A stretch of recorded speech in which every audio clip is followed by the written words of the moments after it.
നിങ്ങൾ ഈ കാണുന്ന കാഴ്ച എന്ന് പറഞ്ഞാൽ ഇത് ഹൽദിക്കള്ളം മഞ്ഞൾ വെള്ളമല്ല, നേരെ മറിച്ച് ഇവിടെ ലഡു ഉണ്ടാക്കാൻ പോണേ. ഈ ലഡു ഉണ്ടാക്കണമെന്ന് വെച്ചാൽ എന്തിനാണെന്നുള്ളൊരു കൺഫ്യൂഷൻ നിങ്ങൾക്ക് ഉണ്ടാവില്ലേ.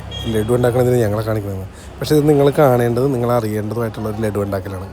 ഇത്തവണ 12,000 പേർക്കുള്ള ലഡുവാണ് ഉണ്ടാക്കിയിരിക്കണം. അപ്പോൾ ഇത് 3ാമത്തെ തവണയാണ്. അപ്പോൾ കാര്യം ഞാനൊന്ന് ആദ്യം പറയാം. ഇവിടെയുള്ള ഞാൻ കഴിഞ്ഞൊരു വീഡിയോ പറഞ്ഞിരുന്നത് നമ്മുടെ നാട്ടിലൊരു ഹീറോയുണ്ട്, സ്വതന്ത്രനായിട്ട് നിന്നിട്ട് ജയിച്ച് വരുന്നൊരു ഹീറോ. പക്ഷേ പുള്ളി ജയിക്കണതിൻ്റെ അല്ലെങ്കിൽ റിസൾട്ട് അറിയണതിൻ്റെ തലേദിവസം ലഡു ഉണ്ടാക്കും. എന്താണെന്നറിയോ, അവിടെയുള്ള നാട്ടുകാർക്ക് കൊടുക്കാൻ. അങ്ങനെ ഒരു ഹീറോ ഞങ്ങളുടെ നാട്ടിലുണ്ട്. ആ ഹീറോയുടെ ഒരു വീഡിയോ ആണ് ഈ കാണുന്നത്. അപ്പോൾ ഹീറോനെ പരിചയപ്പെടുത്താം, അത് അടുത്ത ദിവസം നിങ്ങളിലേക്ക് വരുള്ളൂ. അപ്പോൾ ഇദ്ദേഹം ഇത്തവണ ഉണ്ടാക്കണം. ഫസ്റ്റ് ടൈം പുള്ളി ജയിക്കുമ്പോൾ 5,000 ലഡുവാണ് ഉണ്ടാക്കി നാട്ടുകാർക്ക് കൊടുത്തത്. പിന്നീട് കഴിഞ്ഞ തവണ ജയിക്കുമ്പോൾ 10,000 ലഡു, ഇത്തവണ 12,000ആണ്. ഇത് 3ാമത്തെ തവണയാണ്. ഇത് ഹാട്രിക് ചാൻസും കൂടിയാണ്. അപ്പോൾ നിങ്ങളോട് ഞാൻ പറഞ്ഞിരുന്നു ഇങ്ങനൊരു ഹീറോ ഉണ്ട്, ഞാൻ നിങ്ങളെ പരിചയപ്പെടുത്തും. എന്തായാലും അടുത്തൊരു വീഡിയോ ആയിട്ട് നിങ്ങൾ അദ്ദേഹത്തിനെ അറിയേണ്ടതാണ്. അല്ലെങ്കിൽ ഇങ്ങനെ ഒരാൾ ഈ എറണാകുളം ജില്ലയിലുണ്ടാകുന്ന എനിക്കൊരു സംശയമാണ്. ഇതൊക്കെയാണ് വിജയം.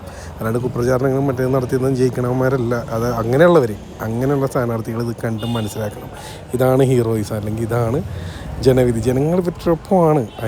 ഇത് കണ്ടില്ല, അതിൻ്റെ ഒരു തെളിവാണ് ഈ കാണുന്നത്. അഡ്വാൻസ് ലഡു ഉണ്ടാക്കുകയാണ്. ഇതിപ്പോൾ 3ാമത്തെ തവണയാണ്. എന്തായാലും ബാക്കി വിശേഷങ്ങൾ ഞാൻ അടുത്തൊരു വീഡിയോ ആയിട്ട് നിങ്ങളിലേക്ക് കൊണ്ടുവരുന്നുണ്ട്. ആ ഹീറോനെ നിങ്ങൾ പരിചയപ്പെടേണ്ടതാണ്. അപ്പോൾ നമുക്ക് നെക്സ്റ്റ് വീഡിയോ കാണാം. അപ്പോൾ ചാനൽ ഫോളോ ചെയ്തിട്ടേക്കുക. ഓക്കെ.